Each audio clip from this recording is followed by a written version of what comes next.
May it please the audience. आज आपण evidence लॉमधील एक अत्यंत महत्त्वाची संकल्पना समजून घेणार आहोत. That is the concept of evidence.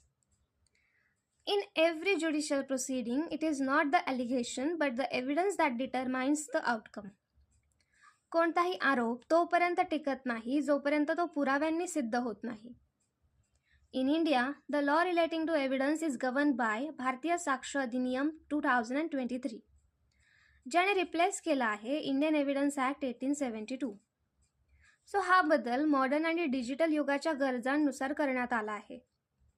In legal parlance, evidence includes all statements which the court permits or requires to be made and all documents including electronic records. सोप्या भाषेत सांगायचं झालं तर कोर्टासमोर सादर केलेले स्टेटमेंट्स आणि डॉक्युमेंट्स म्हणजे evidence. Evidence is not merely supporting material, it is the very foundation of ॲड्ज्युडिकेशन.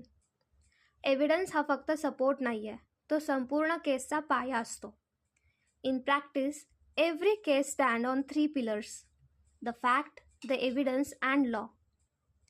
प्रत्येक केसमध्ये फॅक्ट्स, एव्हिडन्स आणि लॉ हे 3 महत्त्वाचे स्तंभ असतात आणि त्यात एव्हिडन्स हा सर्वात महत्त्वाचा दुवा आहे. In a criminal trial, mere suspicion is never sufficient. फक्त संशयांवर आधारित केस कोर्टात कधीच टिकत नाही. In a civil dispute, mere assertion without documentary proof has no evidentiary value. फक्त दावा केला म्हणून तो सिद्ध होत नाही, त्यासाठी डॉक्युमेंटरी प्रूफसुद्धा आवश्यक असतात.